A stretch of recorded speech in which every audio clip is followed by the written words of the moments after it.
Assalamualaikum warahmatullahi wabarakatuh.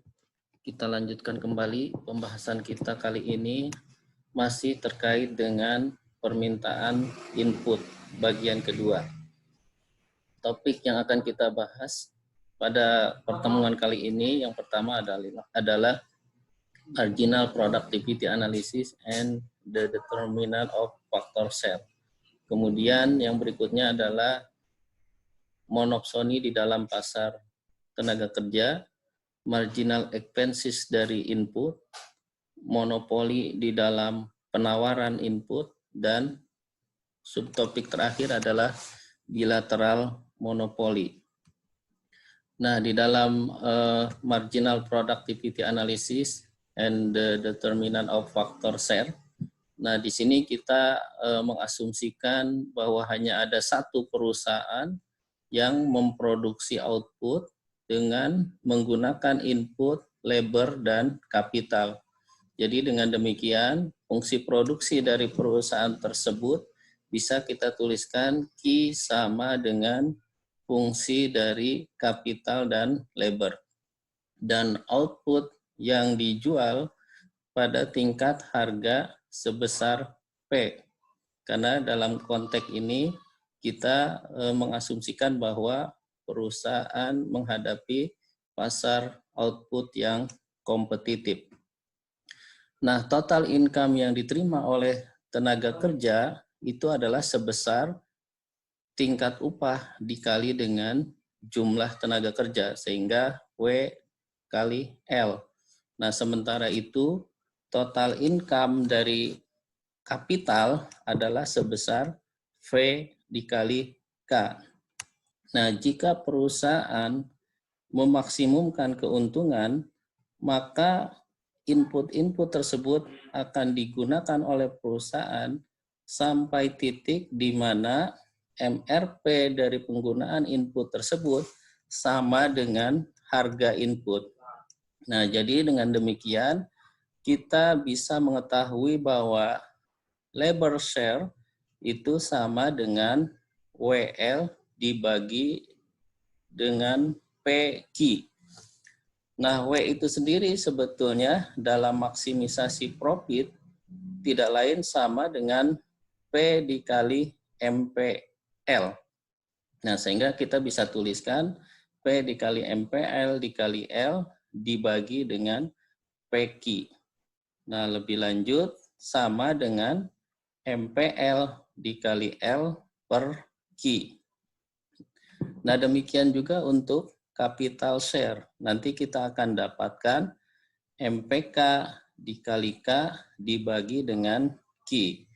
Nah, dari persamaan ini kita mengetahui bahwa share dari input, baik itu labor maupun juga kapital, ternyata akan ditentukan oleh banyaknya input tersebut yang digunakan, serta juga ditentukan oleh marginal product dari input-input tersebut.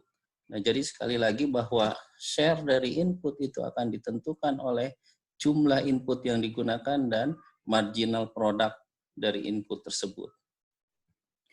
Nah, lebih lanjut, kalau kita kaitkan antara faktor share dengan elastisitas substitusi, sebagaimana kita ketahui bahwa elastisitas substitusi itu diformulasikan seperti yang di dalam slide bahwa sama dengan persen delta K per L dibagi persen delta W per V.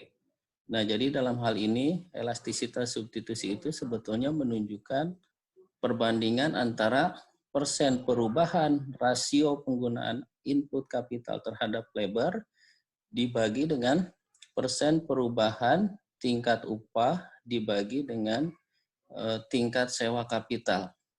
Nah, jika nilai elastisitas substitusi sama dengan 1, hal ini menunjukkan bahwa share relatif dari kapital dan labor itu akan konstan ketika kapital labor rasionya meningkat.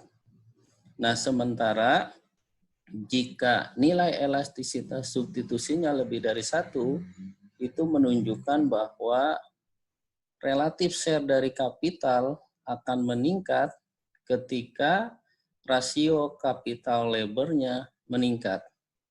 Dan jika elastisitas substitusi kurang dari 1, itu berarti bahwa relatif share dari kapital akan turun ketika rasio kapital labornya meningkat.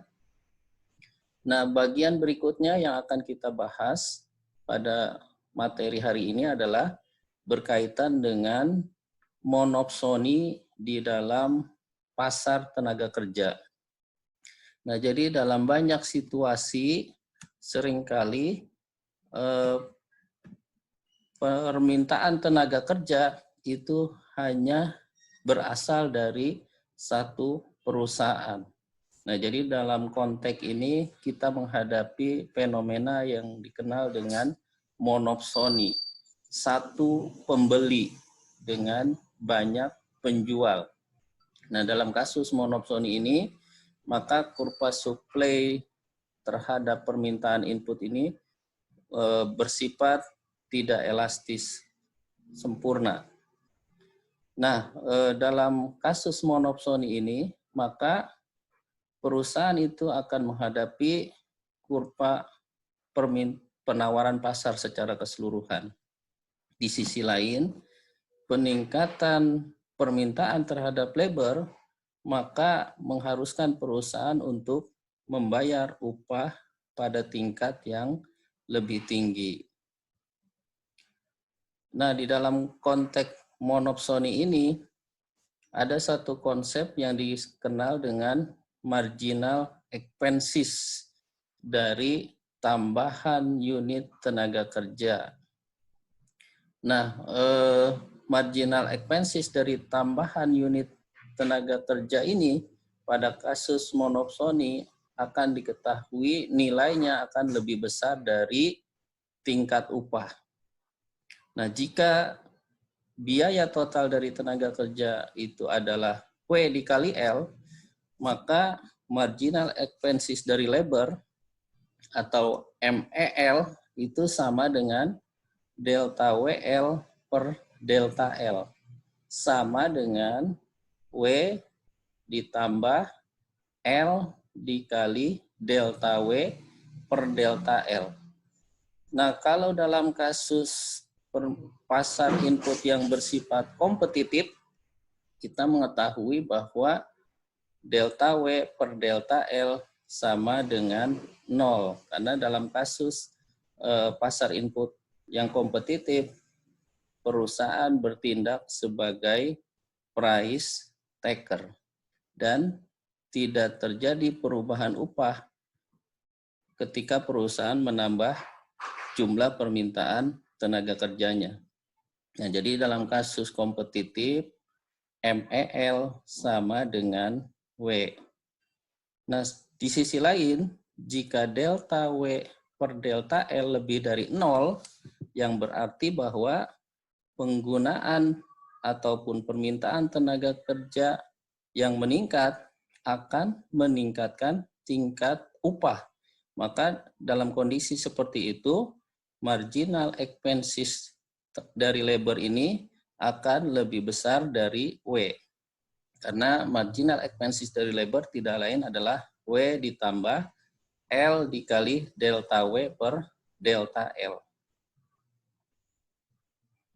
Nah, dalam kasus monopsoni ini, perusahaan akan men-set keseimbangannya pada titik ketika marginal expenses dari labor sama dengan marginal revenue product dari labor untuk menentukan maksimisasi profit bagi perusahaan. Nah, sebagaimana ditunjukkan dalam gambar di sisi sebelah kiri, bisa diketahui bahwa dalam kasus monopsoni ini, perusahaan akan menentukan titik keseimbangan ketika kurva demand berpotongan dengan kurva marginal expenses. Nah, sehingga tingkat upah yang ditetapkan berdasarkan kurva supply, maka diketahui keseimbangan tingkat upah dalam kasus monopsoni ini adalah sebesar W1 dan jumlah tenaga kerja yang di-hire ataupun yang dipekerjakan sebanyak L1. Nah, kalau keseimbangan monopsoni ini kita coba perbandingkan dengan kondisi manakala pasar input bersifat kompetitif, bisa dilihat pada gambar di slide bahwa pada kondisi pasar kompetitif, maka permintaan tenaga kerja adalah sebanyak L bintang, yaitu pada saat perpotongan kurva demand labor dengan kurva supply labor. Dan tingkat upah yang ditetapkan ataupun tingkat upah keseimbangan adalah sebesar W bintang. Nah, sementara itu pada kasus monopsoni, jumlah tenaga kerja yang diminta adalah sebanyak L1 dengan tingkat upah W1.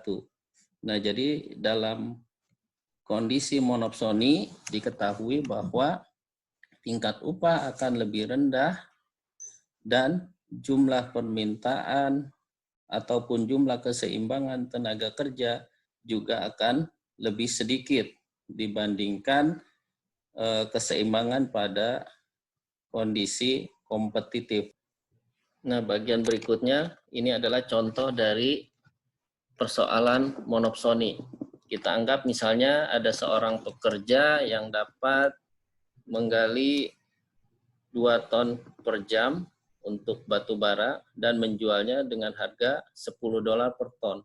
Nah, informasi ini mengimplikasikan bahwa MRP labor sama dengan $20 per jam. Nah, jika batu bara itu hanya dijual kepada perusahaan lokal yang menghadapi labor supply-nya L sama dengan 50W, maka tagihan upah perusahaan tersebut tidak lain adalah WL sama dengan L kuadrat per 50. Nah, dari sini kita bisa mencari marginal expenses dari labor tidak lain sama dengan delta WL per delta L atau sama dengan L per 25. Nah, ketika kita men-setting marginal expenses sama dengan marginal revenue product dari labor, maka akan didapatkan jumlah labor yang optimal adalah 500 dan tingkat upah optimal adalah $10. Bagian berikutnya yang akan kita bahas adalah monopoli dalam penawaran input. Jadi dalam banyak kasus persaingan yang tidak sempurna itu bisa juga terjadi di mana supplier memiliki kemampuan monopoli. Nah, kalau misalnya tenaga kerja itu berhimpun dalam serikat pekerja, maka serikat pekerja itu memiliki kemampuan monopoli. Atau bisa juga production cartel itu juga bisa menunjukkan kekuatan monopoli. Nah, jadi dalam konteks ini sebetulnya kita ingin melihat apa yang akan terjadi di pasar input ketika baik sisi supply maupun sisi demand ini dimonopoli. Nah, pada akhirnya nanti kita akan mengetahui bahwa keseimbangan pasar itu akan bersifat tidak pasti karena nanti sangat bergantung kepada kemampuan lobby ataupun kemampuan para pihak di dalam menentukan keseimbangan. Nah, sebagaimana kita lihat di slide ini, pada kasus monopsoni tadi kita ketahui bahwa perusahaan akan menetapkan keseimbangan pada saat perpotongan marginal expenses dengan kurva demand. sehingga upahnya sebesar W2 dan jumlah tenaga kerjanya sebesar L2. Nah, manakala pekerja berhimpun dalam serikat kerja sehingga memiliki kekuatan monopoli, maka keseimbangan yang diharapkan oleh para pekerja itu adalah pada titik di mana kurva MR berpotongan dengan kurva supply. Nah, sehingga pekerja akan mengharapkan tingkat upah sebesar W1 dan jumlah tenaga kerja sebesar L1. Nah, jadi dalam kasus ini kita bisa lihat bahwa dari sisi perusahaan monopsoni inginnya tingkat upah sebesar W2 dan jumlah tenaga kerja sebanyak L2. Nah, sedangkan dari sisi pekerja yang membentuk kekuatan monopoli mengharapkan bahwa harga ataupun upah sebesar W1 dan jumlah tenaga kerja sebesar L1. Nah, bagaimana akhir dari keseimbangan pasar ini? Ini sesungguhnya akan bersifat indeterminate. Jadi pada akhirnya keseimbangannya nanti akan ditentukan oleh bargaining antara pihak pekerja dengan pihak perusahaan. Nah, maka dari itu dalam kasus di Indonesia, di dalam penentuan upah minimum, biasanya akan selalu melibatkan tiga pihak atau tripartit, yaitu pihak perusahaan yang biasanya diwakili oleh asosiasi pengusaha ataupun APindo, kemudian ada pihak pekerja yang diwakili oleh serikat pekerja ataupun serikat buruh, dan yang ketiga adalah pemerintah dan akademisi. Jadi demikian kasus yang dikenal dengan bilateral monopoli. Nah, ini penugasan untuk materi hari ini. Silakan dikerjakan dan dikumpulkan seperti biasa. Terima kasih. Wassalamualaikum warahmatullahi wabarakatuh.